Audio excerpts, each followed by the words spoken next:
Hey everyone, I'm working to hit 1,000 subscribers, and I need your help to get there. If you enjoy this content, please hit that subscribe button right now.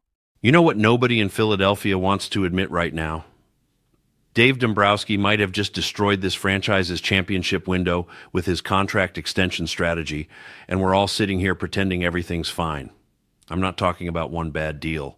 I'm talking about a systematic failure in roster management that has handcuffed this organization for the next half-decade. And the worst part? We all saw it coming. We all knew these deals were questionable when they happened, but everyone gave Dave a pass because he's Dave Dombrowski, the guy who's supposed to know what he's doing. Let me be very clear about something before we dive into this. I respect what Dombrowski has done for this franchise. He built a contender. He brought us back to relevance. He made aggressive moves that got us to the playoffs multiple times. But that doesn't mean he's above criticism, and it definitely doesn't mean we should ignore the massive mistakes he's made that are now coming home to roost. The bill is due, and Phillies fans are the ones who are going to pay it with years of mediocrity. Let's start with the Trea Turner contract, because this is the one that's going to haunt us the longest. 11 years, $300 million for a shortstop who was already on the wrong side of 30. What were we thinking? No, seriously, what was the logic here? Turner had one elite season in Los Angeles, parlayed that into a massive payday, and Dave just threw money at him like we were playing fantasy baseball with unlimited funds. Now we're watching him put up good, but not great numbers while being locked into a deal that runs until he's 39 years old. 39. Do you know how many shortstops are productive at 39? I can count them on one hand, and most of them had already transitioned to different positions by that age. The structure of that deal is what really kills me. There's virtually no flexibility. We're paying him huge money through his late 30s, which means when his production inevitably declines, we're stuck. We can't move him. No team is taking on that contract. We're trapped, and that's before we even talk about whether he's worth $30 million right now, let alone in 5 years. Turner's a fine player. I'm not saying he's bad, but fine doesn't justify that kind of financial commitment.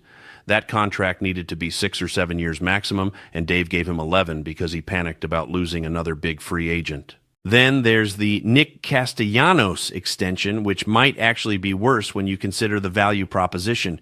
We extended Nick before we had to, giving him $100 million over 5 years.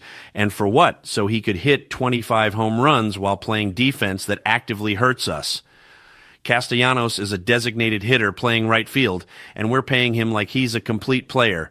His defensive metrics are atrocious. He can't throw. He takes bad routes. And offensively, yeah, he hits for power, but the batting average is mediocre. He strikes out constantly, and he absolutely disappears in big moments. Go look at his October numbers. They're embarrassing for a guy making $20 million per season. The timing of that extension was what really baffled me. We had Castellanos under control already. There was no urgency to extend him, but Dave did it anyway, and now we're stuck paying premium dollars for below-average production at a premium position. That money could have gone to shoring up the bullpen. It could have been used to extend younger, more valuable players.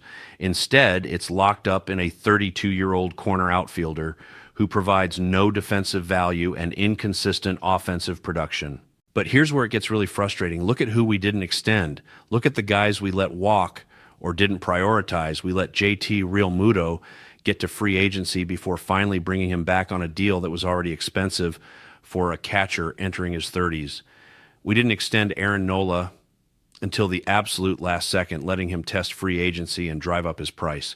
Meanwhile, we were handing out extensions to Castellanos like candy. The prioritization was completely backwards, and it speaks to a fundamental misunderstanding of roster construction and player value. And let's talk about the Zach Wheeler extension, which I actually think was necessary but still illustrates the problem. Wheeler's an ace. He deserved to get paid, but we gave him a deal that takes him through age 37. Another massive commitment to a player on the wrong side of his career arc. Wheeler's been fantastic. I'm not disputing that, but pitchers age poorly. Their arms wear out, velocity drops, and we've committed huge money to him in his mid to late 30s based on the assumption that he's going to maintain this level indefinitely. That's not how baseball works. That's not how aging curves work. It's wishful thinking dressed up as roster management. The cumulative effect of all these deals is a payroll that's completely maxed out with almost no flexibility. We can't make meaningful upgrades. We can't pivot when things aren't working. We're locked into this core, and if this core isn't good enough to win a championship, which 2 straight October failures suggest it might not be, we're stuck. There's no plan B. There's no financial room to maneuver. Dombrowski bet everything on this exact roster construction, and if it doesn't work, we're looking at years of being good but not great, competitive but not champions. What makes this even more frustrating is that we've seen this movie before. Dombrowski did the exact same thing in Detroit.